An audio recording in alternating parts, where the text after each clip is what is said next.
Hi hello ವೀಕ್ಷಕರೇ, welcome to simple Bhagya kitchen.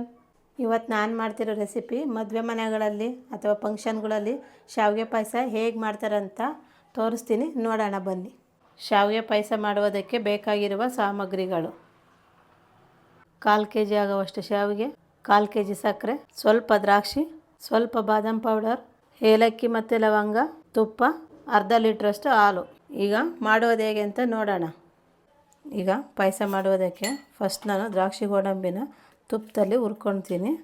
ನೋಡಿ, ಈ ಥರ ಒಂದು ಒಗ್ಗರಣೆ ಬಟ್ಲು ತಗೊಂಡು ಸ್ವಲ್ಪ ತುಪ್ಪ ಹಾಕ್ಕೊಂಡು ದ್ರಾಕ್ಷಿ ಗೋಡಂಬಿನ ಹುರ್ಕೊಳ್ಳೋಣ. ತುಪ್ಪ ಬಿಸಿಯಾಗಲಿ, ಕಮ್ಮಿ ಉರಿಯಲ್ಲೇ ಹುರ್ಕೊಳ್ಳಿ, ಜಾಸ್ತಿ ಉರಿ ಇಟ್ಕೋಬೇಡಿ, ಲೋ ಫ್ಲೇಮಲ್ಲೇ ಇರಲಿ. ಈಗ ತುಪ್ಪ ಬಿಸಿಯಾಗಿದೆ. ಇದಕ್ಕೆ ನಾನು ತಗೊಂಡಂತಹ ದ್ರಾಕ್ಷಿ, ಗೋಡಂಬಿ ಮತ್ತು ಬಾದಾಮಿ ಎರಡನ್ನು ಸ್ವಲ್ಪ ಕುಟ್ಟಿ ಬಿಸಿ ಮಿಕ್ಸ್ ಮಾಡಿ ಇಟ್ಕೊಂಡಿದ್ದೀನಿ, ಅದನ್ನು ಹಾಕ್ತಾಯಿದ್ದೀನಿ. ಮತ್ತು ಲವಂಗ 3 ಹಾಕಿ ಚೆನ್ನಾಗಿ ಮಿಕ್ಸ್ ಮಾಡಿ ಮೀಡಿಯಮ್ ಫ್ಲೇವಲ್ಲೇ ಹುರ್ಕೊಳ್ಳೋಣ.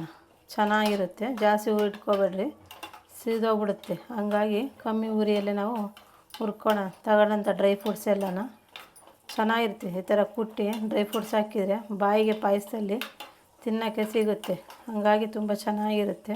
ಹಾಗೇನೂ ಹಾಕ್ಬೋದು ಗೋಡಂಬಿ ಎಲ್ಲನ, ಮತ್ತು ಬಾದಾಮಿ ಗೋಡಂಬಿ ಎರಡು ಸ್ವಲ್ಪ ಪುಡಿ ಮಾಡಿ ಹಾಕಿದರೆ ಇನ್ನೂ ಚೆನ್ನಾಗಿರುತ್ತೆ. ನೋಡಿ, ಚೆನ್ನಾಗಿ ಎಷ್ಟು ಚೆನ್ನಾಗಲ್ಲ, ದ್ರಾಕ್ಷಿ ಎಲ್ಲ ಉಬ್ಬುತ್ತೆ.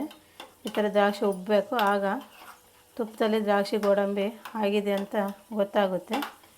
ಈಗ ಇದನ್ನ ಎತ್ತಿ ನಾವು ಸೈಡ್ಗೆ ಇಡೋಣ.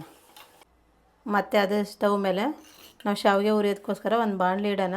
ಬಾಣಲಿ ಬಿಸಿಯಾಗಿದೆ. ಶಾವಿಗೆ ಹುರಿಯೋದಕ್ಕೋಸ್ಕರ ಸ್ವಲ್ಪ ತುಪ್ಪ ಹಾಕೋಣ. ಜಾಸ್ತಿ ಏನು ತುಪ್ಪ ಬೇಡ, ಸ್ವಲ್ಪ ಹಾಕಿದರೆ ಸಾಕಾಗುತ್ತೆ. ನಾನಿವತ್ತು ಕಮ್ಮಿ ಕ್ವಾಂಟಿಟಿ ತೊಗೊಂಡು ಮಾಡ್ತಾಯಿದ್ದೀನಿ. ನಿಮಗೆ ಜಾಸ್ತಿ ಬೇಕಂದರೆ ಸ್ವಲ್ಪ ಜಾಸ್ತಿನೇ ಮಾಡ್ಕೋಬೋದು. ನಾನಿವತ್ತು ಸ್ವಲ್ಪನೇ ಮಾಡ್ತಾಯಿದ್ದೀನಿ. ಯಾರೋ ಒಬ್ಬರು ಗೆಸ್ಟ್ ಬರ್ತೀವಂತ ಹೇಳಿದ್ರೆ ಅದಕ್ಕೋಸ್ಕರ ಸ್ವಲ್ಪ ಮಾಡ್ತಾಯಿದ್ದೀನಿ. ನೋಡಿ, ತುಪ್ಪದ ಜೊತೆ ಶಾವಿಗೆ ಹಾಕಿ ಚೆನ್ನಾಗಿ ಹುರಿಯೋಣ. ನೀವು ರೋಸ್ಟೆಡ್ ಶಾವಿಗೆನೂ ತಗೋಬೋದು, ಬಟ್ ಇವತ್ತು ನಾನೇನು ರೋಸ್ಟೆಡ್ ಶಾವಿಗೆ ತಗೊಂಡಿಲ್ಲ, ಮಾಮೂಲಿ MTR ಶಾವಿಗೆನೇ ಯೂಸ್ ಮಾಡ್ತಾಯಿದ್ದೀನಿ. ಹಂಗಾಗಿ ಇದು ಕಂದು ಬಣ್ಣ ಬರೋವರೆಗೂ ಹುರ್ಕೊಳ್ಳೋಣ. ಚೆನ್ನಾಗಿರುತ್ತೆ. ತುಪ್ಪದಲ್ಲಿ ಎಣ್ಣೆಗೂ ಶಾವಿಗೆ ಹುರಿತಾಯಿದ್ರೆ ಅದ್ರ ಘಮನೇ ಬೇರೆ ಇರುತ್ತೆ. ಎಷ್ಟು ಘಮ ಬರುತ್ತೆ ನೋಡಿ, ತುಂಬ ಚೆನ್ನಾಗಿರುತ್ತೆ. ಶಾವಿಗೆ ಚೆನ್ನಾಗಿ ಹುರ್ಕೊಳ್ಳೋಣ. ನೋಡಿ, ಶಾವಿಗೆ ಚೆನ್ನಾಗಿ ತುಪ್ಪದಲ್ಲಿ ಡ್ರೈ ರೋಸ್ಟ್ ಆಗಿದೆ. ಹೆಂಗೆ ಅಂದರೆ ಕಂದು ಬಣ್ಣ ಬಂದಿದೆ, ಸ್ವಲ್ಪ ಜಾಸ್ತಿ ಬರಬಾರ್ದು, ಇಷ್ಟಕ್ಕೆ ಬಂದರೆ ಸಾಕಾಗುತ್ತೆ. ಆಗ ಶಾವಿಗೆ ಆಗಿದೆ ಅಂತ ನಮಗೆ ಗೊತ್ತಾಗುತ್ತೆ. ಈಗ ಇದನ್ನು ಬೇರೆ ಪಾತ್ರೆಗೆ ಸರ್ವ್ ಮಾಡೋಣ. ಶಾವಿಗೆ ಹುರಿದಿರೋ ಪಾತ್ರೆಗೆ ನಾನು ಇವಾಗ ತಗೊಂಡಂತಹ ಅರ್ಧ ಲೀಟ್ರಷ್ಟು ಹಾಲು ಹಾಕ್ತಾಯಿದ್ದೀನಿ. ಹಾಲಿನ ಜೊತೆ ಸ್ವಲ್ಪ ನೀರು ಹಾಕೋಣ, ಜಾಸ್ತಿ ಏನು ಬೇಡ. ಒಂದು ಅರ್ಧ ಲೀಟ್ರಷ್ಟು ನೀರು ಹಾಕಿದರೆ ಸಾಕಾಗುತ್ತೆ. ನಾನು 1/4 kg ಶಾವಿಗೆ ತೊಗೊಂಡಿದ್ದು, ಅಲ್ಲಿಗೆ 2 ಸೇರಿ 1 ಲೀಟ್ರಷ್ಟು ಆಗುತ್ತೆ ನೀರು. ಅಷ್ಟು ಹಾಕಿದರೆ 1/4 kg ಶಾವಿಗೆಗೆ ಕರೆಕ್ಟಾಗಿ ಬರುತ್ತೆ ಮೆಜರ್ಮೆಂಟು. ಈಗ ಚೆನ್ನಾಗೆ ನೀರು ಮತ್ತು ಹಾಲು ಮಿಕ್ಸಾಗಿ ಮಳ್ಳಿ. ನಾನು ಕಾದಿರುವ ಹಾಲನ್ನು ತಗೊಂಡಿದ್ದೀನಿ, ನೀವು ಹಸಿ ಹಾಲಾದರೂ ಯೂಸ್ ಮಾಡ್ಬೋದು. ನಾನಿವತ್ತು ಕಾದು ರೆಡಿಯಾಗಿರೋಂಥ ಹಾಲೇ ತಗೊಂಡು ಯೂಸ್ ಮಾಡ್ತಾಯಿದ್ದೀನಿ. ನಾವು ಹಾಲು ಮತ್ತು ನೀರು ಮಿಕ್ಸ್ ಮಾಡಿಟ್ಟಂತಹ ನೀರು ಮತ್ತು ಹಾಲು ಮಿಕ್ಸಾಗಿ ಎರಡು ಕುದೀತೈತೆ. ನೋಡಿ, ಎಷ್ಟು ಚೆನ್ನಾಗಿ ಕುದಿಬೇಕು, ಆಗ ಹಾಲು ಕಾದಿದೆ ಅಂತ ನಮಗೆ ಗೊತ್ತಾಗುತ್ತೆ. ಮತ್ತು ಕುದಿಯೋದಕ್ಕಿಂತ ಫಸ್ಟೇ ಶಾವಿಗೆ ಯಾವುದೇ ಕಾರಣಕ್ಕೂ ಹಾಕ್ಬಾರ್ದು, ಹಸಸ್ಕಾಗ್ಬಿಡುತ್ತೆ, ಚೆನ್ನಾಗಿರಲ್ಲ ತಿನ್ನೋಕ್ಕೆ ಪಾಯಸ. ಹಾಗಾಗಿ ಹಾಲು ಮತ್ತು ನೀರು ಚೆನ್ನಾಗಿ ಕುದೀಲಿ. ನೋಡಿ, ನಾನು ಕುದೀತೈತೆ. ಈಗ ನಾನು ಹುರಿದಿಟ್ಟಿರುವಂಥ ಶಾವಿಗೆನೇ ಹಾಕ್ತಾಯಿದ್ದೀನಿ. ಶಾವಿಗೆ ಹಾಕ್ಕೊಂಡು ಹಾಗೆ ಕೈ ಬಿಡಬಾರ್ದು, ತಿರುಗಿಸ್ತಾ ಇರಬೇಕು.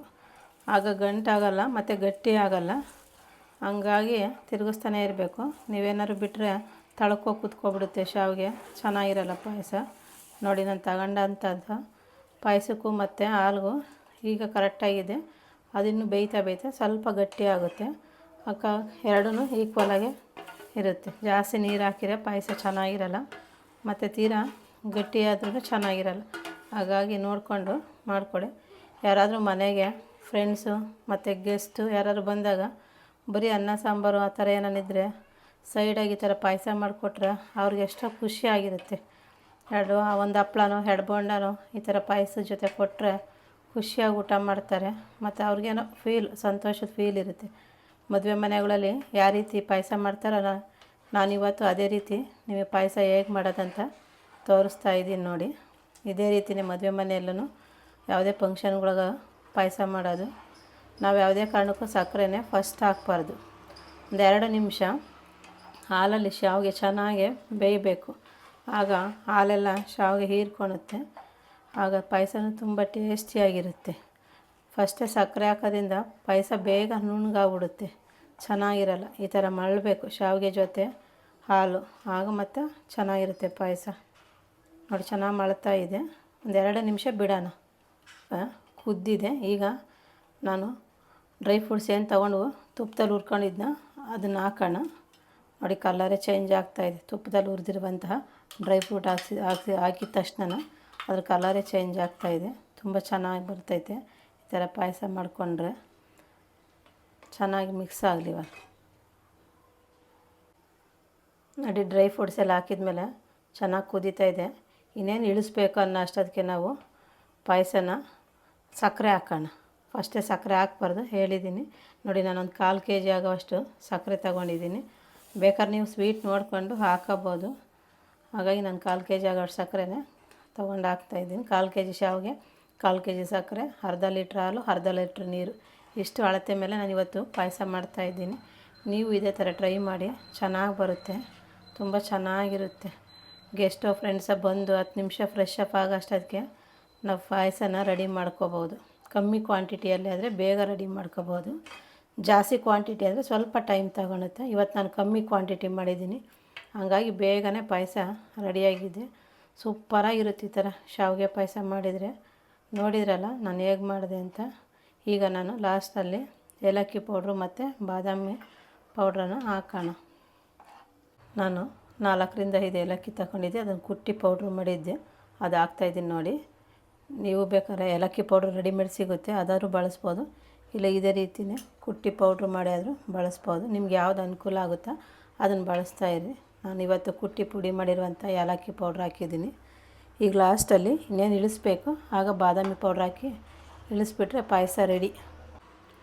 ನೋಡಿ ನಾನು ತಗೊಂಡಂತಹ ಒಂದು 100 ಗ್ರಾಮಷ್ಟು ಬಾದಾಮಿ ಪೌಡ್ರು. ಇದರ ಸ್ವಲ್ಪ ಹಾಕ್ತೀನಿ, ಜಾಸ್ತಿ ಹಾಕೋದಿಲ್ಲ, ಸ್ವಲ್ಪ. ನಾನು ಬಾದಾಮಿ ಮತ್ತು ಗೋಡಂಬಿ ಎಲ್ಲ ಕುಟ್ಟಿ ಹಾಕಿರೋದ್ರಿಂದ ಅದು ಬಾದಾಮಿ ಫ್ಲೇವರ್ ಇರುತ್ತೆ. ಹಾಗಾಗಿ ಇವಾಗ ಸ್ವಲ್ಪ ಬಾದಾಮಿ ಪೌಡ್ರ್ ಹಾಕ್ತಿದ್ದೀನಿ. ನೋಡಿದ್ರಲ್ಲ ವೀಕ್ಷಕರೇ, ನಾನು ಎಷ್ಟು ಬೇಗ ಎಷ್ಟು ಈಸಿಯಾಗಿ ಕ್ವಿಕ್ಕಾಗಿ ಶಾವಿಗೆ ಪಾಯಸ ಮಾಡಿದೆ ಅಂತ. ನೀವು ಇದೇ ರೀತಿ ಶಾವಿಗೆ ಪಾಯಸನ ಮಾಡೋದ ಟ್ರೈ ಮಾಡಿ. ನೋಡಿದ್ರಲ್ಲ ವೀಕ್ಷಕರೇ, ಮದುವೆ ಮನೆಯಲ್ಲಿ ಫಂಕ್ಷನ್ಗಳಲ್ಲಿ ಪಾಯಸ ಹೇಗೆ ಮಾಡೋದಂತ. ಅದೇ ರೀತಿ ನಾನು ಇವತ್ತು ಮನೆಯಲ್ಲಿ ಅದೇ ರೀತಿ ಮಾಡಿ ತೋರಿಸ್ತಾ ಇದ್ದೀನಿ. ನೋಡಿ ಎಷ್ಟು ಚೆನ್ನಾಗಿ ಪಾಯಸ ಒಂದೇ ಅಳತೆಯಲ್ಲಿ, ಗಟ್ಟಿಯಾಗಿಲ್ಲ ಮತ್ತು ನೀರು ಆಗಿಲ್ಲ, ತುಂಬ ಚೆನ್ನಾಗಿದೆ. ಇದೇ ಥರ ನೀವು ಪಾಯಸನ ಒಮ್ಮೆ ಟ್ರೈ ಮಾಡಿ. ಲೈಕ್ ಮಾಡಿ, ಶೇರ್ ಮಾಡಿ, ನಮ್ಮ ಚಾನಲ್ನ ಸಬ್ಸ್ಕ್ರೈಬ್ ಮಾಡಿ. ನೋಡಿದ್ರಲ್ಲ ಎಷ್ಟು ಈಸಿಯಾಗಿ ಪಾಯಸ ಆಯಿತು ಅಂತ. ಈಗ ಇದನ್ನು ನಾನು ಸರ್ವ್ ಮಾಡ್ತಾಯಿದ್ದೀನಿ.